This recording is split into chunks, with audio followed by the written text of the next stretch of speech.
नमस्कार दोस्तों, स्वागत है आपका अपना चैनल शिक्षा दर्शन पर। प्यारे दोस्तों, आज इस सेशन में हम लोग फिजिक्स का एक इंपॉर्टेंट टॉपिक वेव का न्यूमेरिकल सॉल्व करेंगे।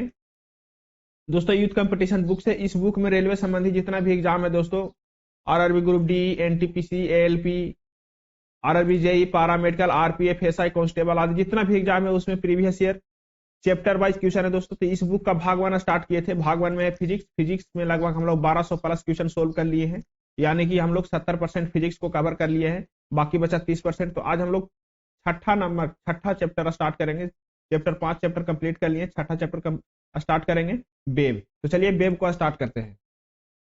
अब छठा चैप्टर है दोस्तों वेव, तरंग। इसको स्टार्ट करने से पहले आपसे अनुरोध है दोस्तों, आप इस चैनल पर नया है तो इस चैनल को सब्सक्राइब करें, वीडियो को लाइक करें, और इस चैनल जो भी आपको अच्छा या खराब लगे आप कमेंट करके बताने की कोशिश करें। तो चलिए शुरू करते हैं। तरंग यानी वेव। वेव में दोस्तों आज थोड़ा सा हम लोग क्या पढ़ेंगे, सब्जेक्टिव पढ़ेंगे, और उसके बाद न्यूमेरिकल बनाएंगे। तो न्यूमेरिकल बनाने में बहुत आसान होगा। तो पहले देखते हैं वेव होता क्या है, वेव का टाइप कितना है, कौन कौन सी टाइप है, कौन सी टाइप में किसकी एग्जाम्पल होती है, और कैसी प्रवृत्ति होती है वेव का, उसको पहले चर्चा करते हैं। तो पहले दोस्तों आज वेव के बारे में समझेंगे कि वेव होता क्या है। वेव यानी तरंग, ठीक है। अब तरंग के प्रवृत्ति देखते हैं दोस्तों, तरंग होता क्या है। तरंग जो दोस्तों, तरंग एक प्रकार की कंपन है। क्या है? कंपन है, या उसको हम लहर कह सकते हैं। क्या कह सकते हैं? लहर कह सकते हैं, या विक्षोभ कह सकते हैं। विक्षोभ कह सकते हैं, डिस्टर्बेंस।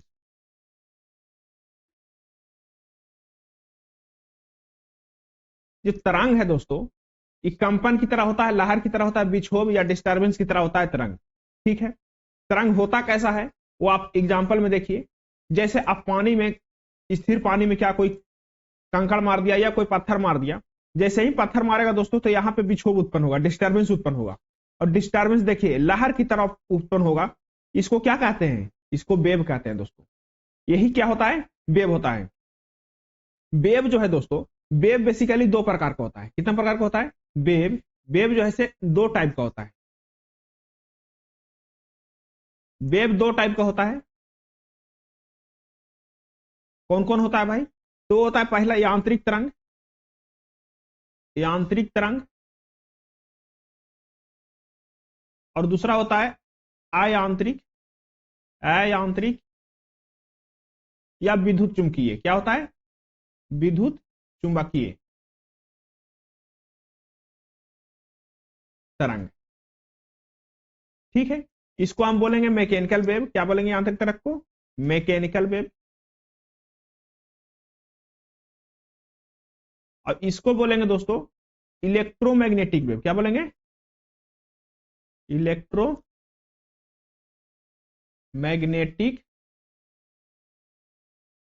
वेव, ठीक है। कितने प्रकार का हो गया तरंग? दो प्रकार का हो गया। अब देखिए इसमें समझेंगे कि यांत्रिक वेव किसको कहेंगे और अयांत्रिक वेव किसके कहेंगे। तो यांत्रिक वेव उसको कहेंगे दोस्तों, यांत्रिक वेव उसको कहेंगे जिसके संचारण में मीडियम की आवश्यकता होती है। किसकी आवश्यकता होती है?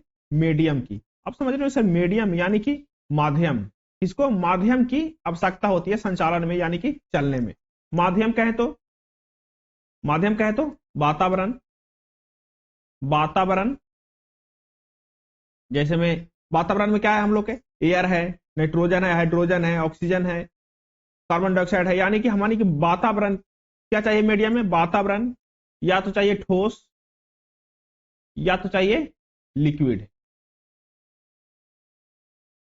यानी कि इसको चलने के लिए किसकी आवश्यकता होगी? तो मीडियम की आवश्यकता होगी दोस्तों। लेकिन यहीं आ गए इलेक्ट्रोमैग्नेटिक वेव में। क्या आएंगे? इलेक्ट्रोमैग्नेटिक वेव में। तो इसमें मीडियम की आवश्यकता यानी कि माध्यम की आवश्यकता नहीं है। मीडियम की आवश्यकता क्या है? नहीं है। इलेक्ट्रोमैग्नेटिक वेव है जो वो निर्वात में भी ट्रेवल करता है। किसमें ट्रेवल करता है? निर्वात में भी ट्रेवल करता है। निर्वात में भी गति कर सकता है, गति करेगी। कौन? Electromagnetic wave. लेकिन मैकेनिकल वेव जो दोस्तों वो निर्वात में गति नहीं करेगी। निर्वात में गति नहीं करेगी, ठीक है। ये क्या करेगी? गति करेगी निर्वात में। चलिए आगे देखते हैं।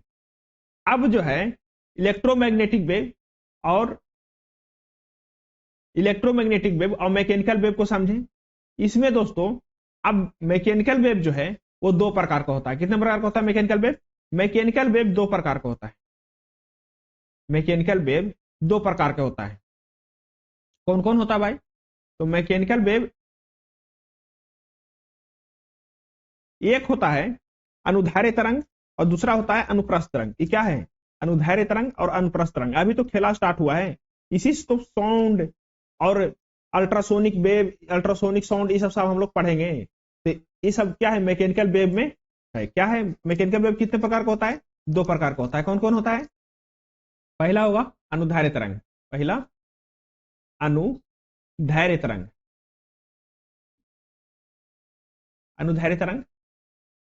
और दूसरा होगा दोस्तों, दूसरा होगा अनुप्रस्थ तरंग। क्या होगा? अनुप्रस्थ तरंग। अनुदैर्ध्य तरंग को क्या बोलते हैं? तो लॉन्गिट्यूडिनल वेव बोलते हैं। क्या बोलते हैं? लॉन्गिट्यूडिनल वेव बोलते हैं अनुदैर्ध्य तरंग को। और अनुप्रस्थ तरंग को क्या बोलते हैं? अनुप्रस्थ तरंग को बोलते हैं दोस्तों लाइट ट्रांसवर्स वेव। क्या बोलते हैं? ट्रांसवर्स वेव बोलते हैं इसको। किसको? अनुप्रस्थ तरंग को। अब देखिए, अब सर बोलिएगा कि अनुप्रस्थ तरंग कहां पे होता है, अनुदैर्ध्य तरंग कहां पे होता है, इसमें क्या डिफरेंस है, कैसे पहचाने कि अनुप्रस्थ तरंग है और अनुदैर्ध्य तरंग है? ठीक है, तो पहले अनुदैर्ध्य तरंग से स्टार्ट करते हैं कि अनुदैर्ध्य तरंग किसको कहेंगे। अनुदैर्ध्य तरंग से स्टार्ट करेंगे कि अनुदैर्ध्य तरंग किसको कहेंगे। तो चलिए अनुदैर्ध्य तरंग को देखते हैं। अनुदैर्ध्य तरंग है दोस्तों, अनुदैर्ध्य तरंग जो है तरंग की गति के कणों के समांतर होती है। क्या होती है? तरंग की गति कैसे होती है? तरंग की गति माध्यम के कणों के समांतर होती है। किसकी होती है? माध्यम के कणों के समांतर होती है। समांतर होती है, देखिए एग्जांपल से भी समझेंगे। अभी थोड़ा सा डिफिनेशन पढ़ लीजिए, ठीक है। अर्थात एक समान दिशा में होता है। क्या होता है? एक समान दिशा में होता है।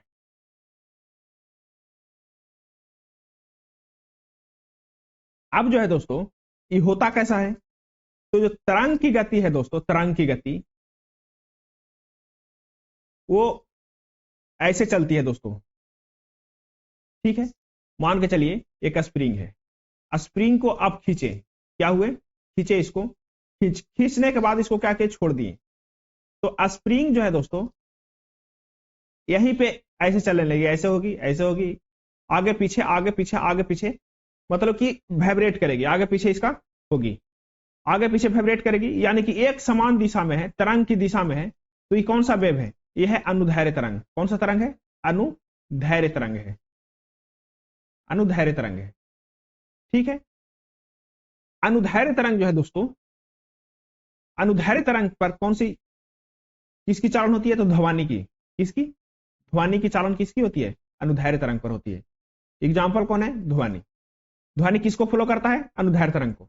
जैसे देखिए, मान के चलिए दोस्तों कि आप कहीं से कोई सोर्स से आवाज निकल रहा है, ये सोर्स है, इससे आवाज निकल रहा है, और आप यहां पे खड़ा है या कोई आदमी यहां पे खड़ा है, इसको कैसे सुनाई देगा? इसकी आवाज कैसे सुनाई देगा?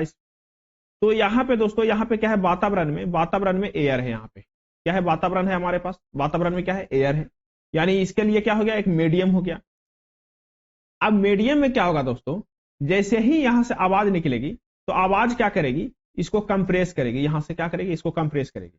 फिर ये अगला कण को कंप्रेस करेगा, ये अगला कण को धक्का देगा, फिर इसको ही धक्का देगा, फिर इसको ही धक्का देगा, फिर अगला इसको धक्का देगा, और लास्टली कहां तक पहुंच जाएगा? हमारे कान तक पहुंच जाएगा, ठीक है। तो हम समझ जाएंगे कि यहां से क्या आ रही है? आवाज आ रही है। अब ये इतना स्पीड होता है दोस्तों कि इसका चाल होता है वातावरण में, कितना होता है? 332 मीटर पर सेकंड होता है। कितना मीटर होता है? 332 मीटर पर सेकंड होता है ध्वनि की चाल, जो हम लोग को समझ में नहीं आता। यहां से आवाज निकलते ही हमारे पास पहुंच जाता है, या तो फिर बिजली कड़कने के बाद जब चमक दिखाई देती है उसके बाद आवाज आता है। क्यों आता है? क्योंकि प्रकाश की चाल ज्यादा है और आवाज की चाल, ध्वनि की चाल कम है, इसी वजह से ध्वनि पीछे सुनाई देता है और बिजली पहले दिखाई दे देती है। अब देखिए ये कैसे चलता है, कैसे मीडियम जो इसके जो मीडियम है, इसको माध्यम है, मान के चलिए कि इसमें माध्यम है, ये माध्यम को कैसे कार्य करता है, माध्यम को धक्का देता है दोस्तों। अनुप्रस्थ तरंग है वो माध्यम को क्या करेगा, धक्का देगा ऐसे, फिर जो माध्यम है वो अगला को धक्का देगा, अगला कण को धक्का देगा, फिर अगला कण को धक्का देगा, फिर अगला कण को धक्का देगा, फिर अगला कण को धक्का देगा। यानी कि दोस्तों ये जो है ई अगला कण को धक्का देते चलता है, और ई क्या चलता है, समांतर दिशा में चलता है। लंबवत दिशा में चलेगी तो हो जाएगी अनुप्रस्थ तरंग हो जाएगी, लेकिन ये क्या समांतर दिशा में चलती है, इसीलिए इसको क्या कहते हैं, अनुदैर्ध्य तरंग कहते हैं। अब देखिए दोस्तों, अब ये जो धक्का देती है तो कहीं पे ज्यादा कण हो जाते हैं, कहीं पे कम कण हो जाते हैं, तो उसको क्या बोलते हैं। मान के चलिए दोस्तों कि आप वातावरण में खड़ा है, खुला वातावरण में खड़ा है, ठीक है। जैसे ही खुला वातावरण में खड़ा है दोस्तों, ये आपके लिए वातावरण है।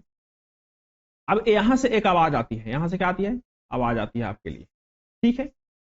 आप यहां पे खड़ा है, आप यहां पे खड़ा है, यहां से जैसे ही आवाज निकलेगी दोस्तों आपके तरफ आने के लिए, तो क्या करेगा, वातावरण में करेगा कि कण को क्या करेगा, धक्का देगा, कण को क्या करेगा, धक्का देगा। ही जैसे ही धक्का देगा दोस्तों तो यहां पे कंप्रेस हो जाएगा कण, और यहां पे क्या हो जाएगा, फैले यानी कि विरल अवस्था में कण रहेगा, यानी कि बहुत फैले रहेगा। फिर जब ये कण को यहां पे धक्का देगा तो ये कंप्रेस हो जाएगा, और यहां पे फिर क्या हो जाएगा, कण जो है फिर यहां से कंप्रेस होगा। यानी कि जहां पे ध्वनि की चाल रहेगी वहां पे क्या रहेगा, कंप्रेस रहेगा, और जहां पे नहीं रहेगी वह विरल रहेगा। इसको बोलते हैं दोस्तों, इसको बोलते हैं संपीड़न। क्या बोलते हैं, संपीड़न। जहां पे ज्यादा कण हो जाएंगे उसको क्या बोलते हैं, संपीड़न, और जहां पे कम कण होंगे उसको बोलते हैं विरल। क्या बोलते हैं, विरल बोलते हैं। संपीड़न कहां पे बोलेंगे, जहां पे कणों की संख्या ज्यादा हो जाएगी, यहाँ वहां यानी कि डेंसिटी वहां पे ज्यादा हो जाएगी, जहां पे डेंसिटी कम हो जाएगी उसको विरल बोलते हैं दोस्तों, ठीक है। अब देखते हैं अनुप्रस्थ तरंग। अनुप्रस्थ तरंग जो है दोस्तों, अनुप्रस्थ तरंग वो कैसे चलती है, तो अनुप्रस्थ तरंग चलती है, अनुप्रस्थ तरंग जो है वह निर्वात में भी गमन करती है दोस्तों। किसमें गमन करती है, निर्वात में भी गमन करती है, निर्वात में भी गमन करती है अनुप्रस्थ तरंग, ठीक है। अनुप्रस्थ तरंग है दोस्तों वो चलती है तरंग की गति के समान लंबवत दिशा में चलती है। किसकी दिशा में, तरंग की गति माध्यम के लंबवत दिशा में चलती है। किसकी दिशा में, लंबवत दिशा में, लंबवत दिशा में चलती है। कौन सी दिशा में चलती है दोस्तों, लंबवत दिशा में। जैसे अब जो प्रकाश है दोस्तों, जो लाइट है, वो लाइट कैसे चलती है, लंबवत दिशा कहने का मतलब है दोस्तों ये आपके पास, इसको तो कोई मीडियम की जरूरत है नहीं, ये तो बिना मीडियम के भी चलेगा, मीडियम में भी चलेगा, बिना मीडियम में भी चलेगा, दोनों स्थिति में चलेगा। तो ये चलती है दोस्तों, ये ऐसे चलती है, ठीक है।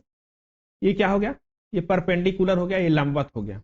यही लंबवत दिशा में अनुप्रस्थ तरंग जो है लंबवत दिशा में चलती है।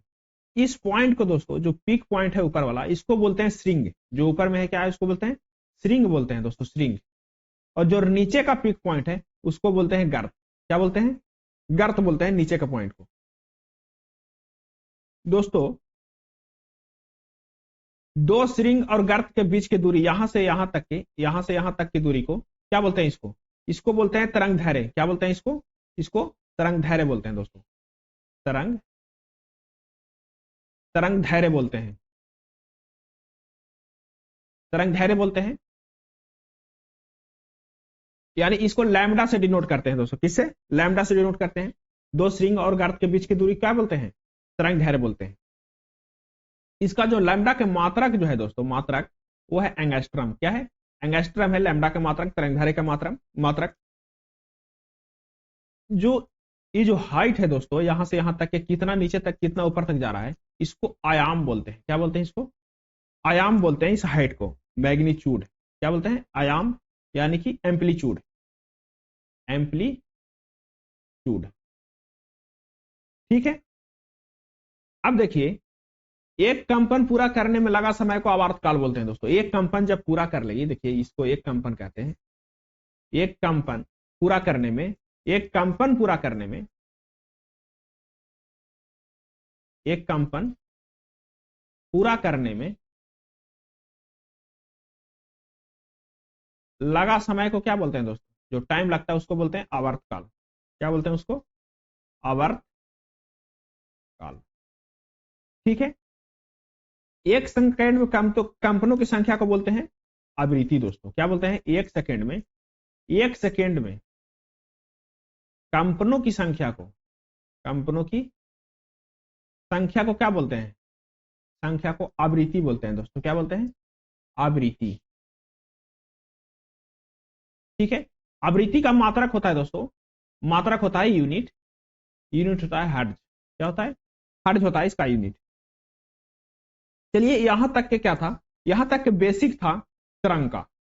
ठीक है, तरंग के चाल के बारे में देख लीजिए। तरंग का चाल जो है दोस्तों, तरंग का चाल, अब तो तरंग चल रही होगी तो उसका कुछ ना कुछ स्पीड होगा, तो तरंग की चाल के बारे में देखते हैं। तरंग का चाल इक्वल टू होता है दोस्तों आवृत्ति गुने तरंग दैर्घ्य। क्या होता है? आवृत्ति इंटू तरंग दैर्घ्य। क्या होता है? तरंग दैर्घ्य। क्या है? आवृत्ति गुने तरंग दैर्घ्य, यानी कि एन इज इंटू लैम्डा। ये क्या है? तरंग के चाल के फॉर्मूला है कि आपको आवृत्ति दे देगा, तरंग दैर्घ्य दे देगा तो तरंग की चाल बताएगा, या तरंग की चाल दे देगा, आवृत्ति दे देगा तो तरंग दैर्घ्य पूछेगा। तो ये सब क्या है? आवृत्ति का फॉर्मूला है, तरंग का फॉर्मूला है। तो चलिए आप देखते हैं, अब हम लोग स्टार्ट करते हैं ऑब्जेक्टिव। थोड़ा सा वीडियो लंबा होगा दोस्तों, लेकिन आपके लिए बहुत अति महत्वपूर्ण है, क्योंकि सब्जेक्टिव पढ़ने के बाद ऑब्जेक्टिव पढ़ने में मजा ही कुछ और है। तो चलिए क्वेश्चन नंबर 1 कह रहा है, निम्नलिखित में से कौन सी विद्युत चुंबकीय तरंग है?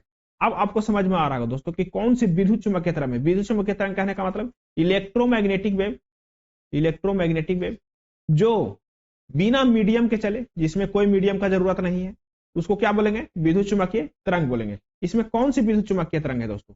तो ऑप्शन सी सही है। एक्सरे जो है से, एक्स किरणें, एक्सरे, एक्सरे वो क्या है?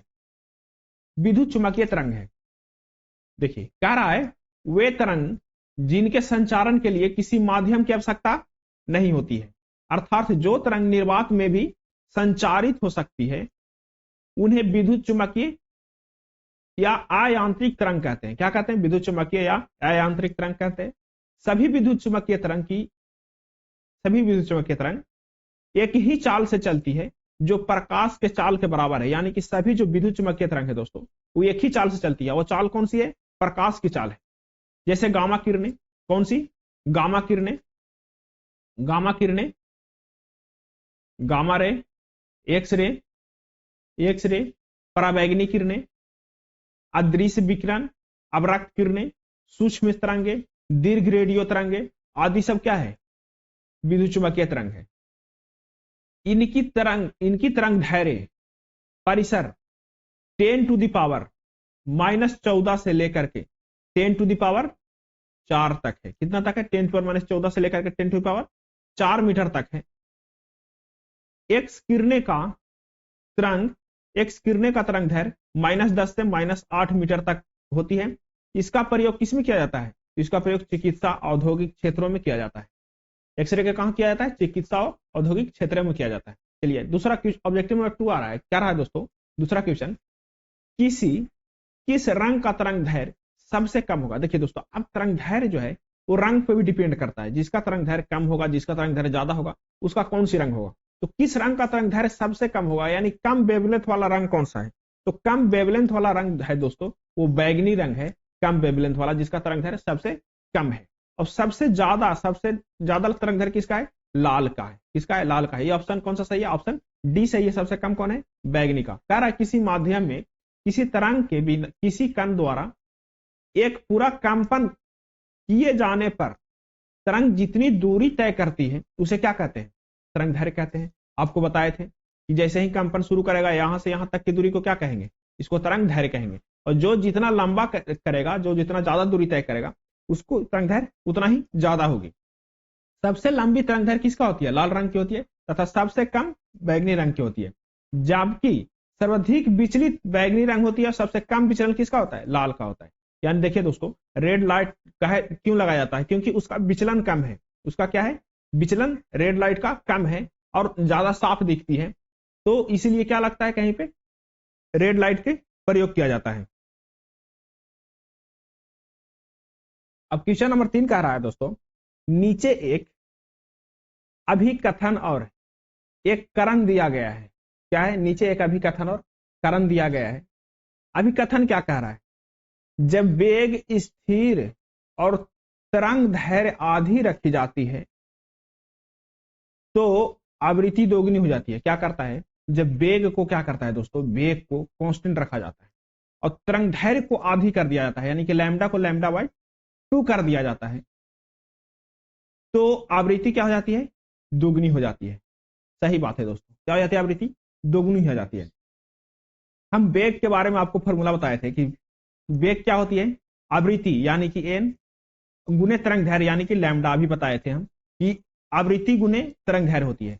अब जब आप दोस्तों आवृत्ति को आधी कर दीजिएगा, अब तरंग दैर्घ्य को क्या करना है? तरंग दैर्घ्य को आधी करना है और वेग को भी चेंज नहीं करना है, जो वेग है वही करना है। तो जब आधा किए दोस्तों तो 2 से तो मल्टीप्लाई करना पड़ेगा ना, तभी तो ये सेम रहेगा। वेग क्या रहेगी? सेम रहेगी।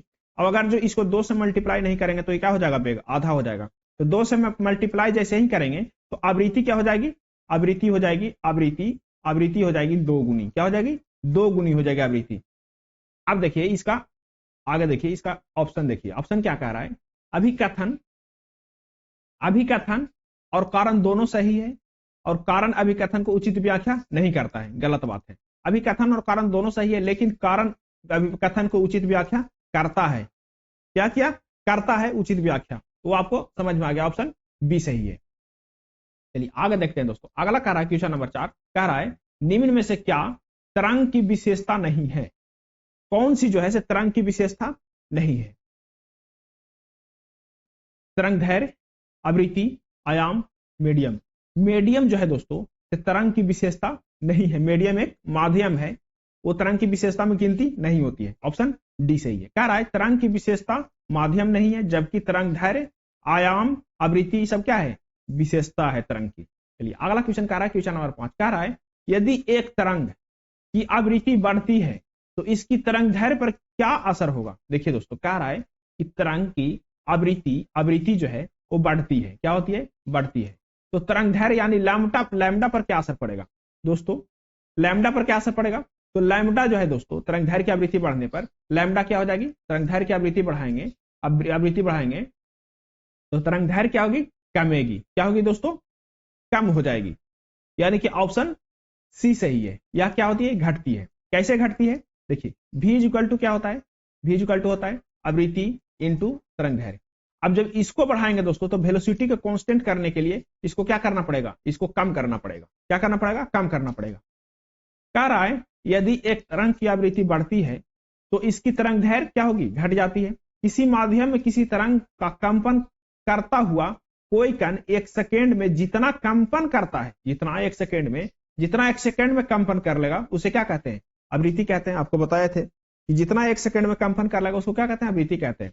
सभी प्रकार के तरंगों में तरंग का वेग तरंग दैर्घ्य की आवृत्ति के बीच में संबंध होता है। सभी प्रकार के जितना भी तरंग है दोस्तों उसमें तरंग का वेग तरंग दैर्घ्य व आवृत्ति के क्या होता है? बीच का संबंध होता है।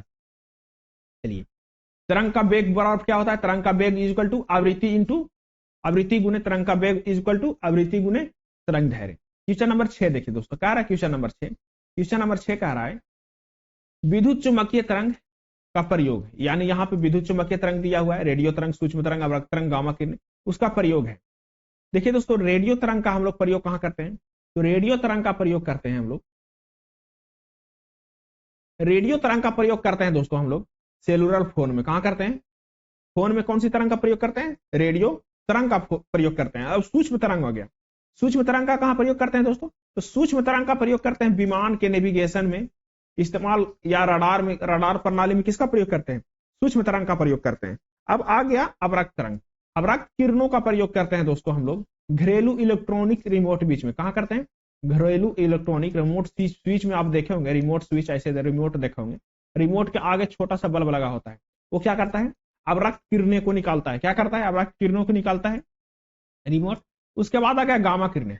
गामा किरणें का प्रयोग करते हैं दोस्तों कैंसर कोशिकाओं को नष्ट करने के लिए। गामा किरणें का प्रयोग करते हैं। किसका? कैंसर कोशिकाओं को नष्ट करने के लिए किसका प्रयोग करते हैं दोस्तों? तो गामा किरणें का प्रयोग करते हैं कैंसर कोशिकाओं को नष्ट करने के लिए। यानी कि इसका ऑप्शन कौन सा सही है?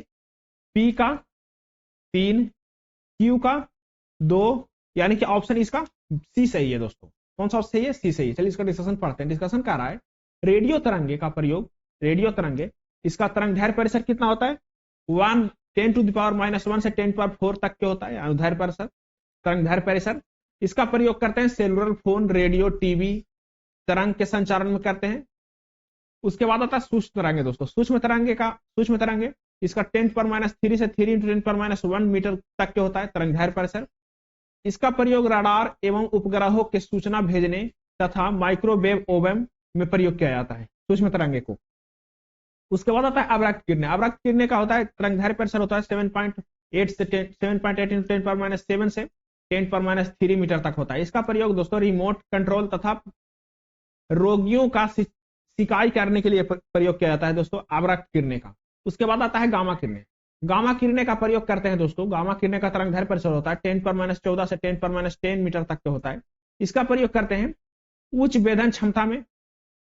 इसका प्रयोग करते हैं उच्च वेधन क्षमता होने के कारण इसका प्रयोग करते हैं नाभिकीय अभिक्रिया व कैंसर सेल्स को नष्ट करने में। नाभिकीय अभिक्रिया तथा कैंसर सेल को नष्ट करने में प्रयोग किया जाता है गामा किरणें का। चलिए क्वेश्चन नंबर 7 देखिए दोस्तों। क्वेश्चन नंबर 7 कहता है निम्न में से किस प्रकार का प्रकाश टेलीविजन रिमोट से उस उपकरण का संकेत देता है जिसे वह नियंत्रित करता है? कौन सा प्रकाश निकलता है दोस्तों? तो वो निकलता है अवरक्त किरणें। कौन सा निकलता है? अवरक्त किरणें निकलता है टेलीविजन का रिमोट। उसका तरंग दैर्ध्य परिसर कितना होता है दोस्तों? तो उसका तरंग दैर्ध्य परिसर होता है 7.8 × 10⁻7 से 10⁻3 मीटर तक के होता है तरंग दैर्ध्य परिसर। किसका? अवरक्त किरणें का। अवरक्त किरणों का प्रयोग कहां करते हैं? टीवी रिमोट में करते हैं। क्वेश्चन नंबर देखिए 8। क्वेश्चन नंबर 8 कह रहा है दोस्तों, क्वेश्चन नंबर 8 कह रहा है अनुदैर्ध्य तरंग में कण संचारण की दिशा में ... कंपन होती है। देखिए अनुदैर्ध्य तरंग क्या कह रहा है? अनुदैर्ध्य तरंग, यानी कि अनुदैर्ध्य तरंग कहने का मतलब जो जिससे क्या होती है? ध्वनि चलती है। तो ध्वनि किससे चलती है? लंबवत से चलती है दोस्तों या फिर चलती है समांतर से? तो ध्वनि जो है दोस्तों अनुदैर्ध्य तरंग वो समांतर से चलती है। संचारण की दिशा में कौन सी? समांतर में कंपन करती है। देखिए ऐसे कंपन कर रही थी, ऐसे कंपन कर रही थी, यानी कि समांतर दिशा में कंपन कर रही थी वो, यानी कि इसका ऑप्शन डी सही है। अब कह देगा अनुप्रस्थ लंबवत दिशा में अनुप्रस्थ कंपन करेगी। फिर कह रहा है किस तरह की तरंगों में कंपन तरंग के चलने की दिशा के समांतर गति करती है? तो समांतर कौन करती है दोस्तों? तो अनुदैर्ध्य तरंग जो है समांतर करती है और अनुप्रस्थ तरंग है कैसे करती है? लंबवत करती है, यानी कि ऑप्शन सी सही है। चलिए आगे देखते हैं दोस्तों अगला क्वेश्चन नंबर 10 कह रहा है दोस्तों कि विकिरण कुछ कह रहा है बिरलीकरण होता है जहां हवा का दाब होता है। देखिए बिरलीकरण कहने का मतलब देखिए दोस्तों, जहां पे हम बोले थे कि जहां पे ज्यादा मीडियम सघन हो जाएगा, डेंसिटी ज्यादा हो जाएगा, उसको क्या कहेंगे? उसको संपीड़न कहेंगे दोस्तों। क्या कहेंगे? संपीड़न। और जहां पे डेंसिटी कम होगा, यानी कि जहां पे दाब कम होगा, उसको क्या कहेंगे? विरल कहेंगे।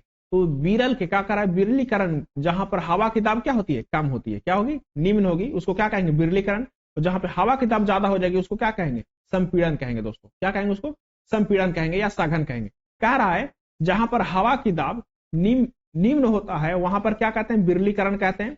और जहां पर हवा की दाब उच्च होता है उसे क्या कहते हैं? सघन कहते हैं, डेंसर मीडियम कहते हैं। ठीक है। अब आगे क्वेश्चन नंबर 11। क्वेश्चन नंबर 11 कह रहा है दोस्तों संपीड़नों का निर्माण उस स्थान पर होता है जहां वायु का दाब संपीड़न कह रहा है दोस्तों। तो संपीड़न जहां पे वायु का दाब ज्यादा होता है, ऊंच होता है, उसको संपीड़न कहते हैं। जहां पे क्या होता है? संपीड़न बनता है, यानी कि ऑप्शन डी सही है दोस्तों। आज यहीं तक रहने देते हैं, क्वेश्चन नंबर 11 तक रहने देते हैं। उसके बाद क्वेश्चन नंबर 12 से देखेंगे दोस्तों। लगभग 60 या 62 क्वेश्चन है। तो अगला वीडियो में हम लोग अच्छा से कवर कर लेंगे।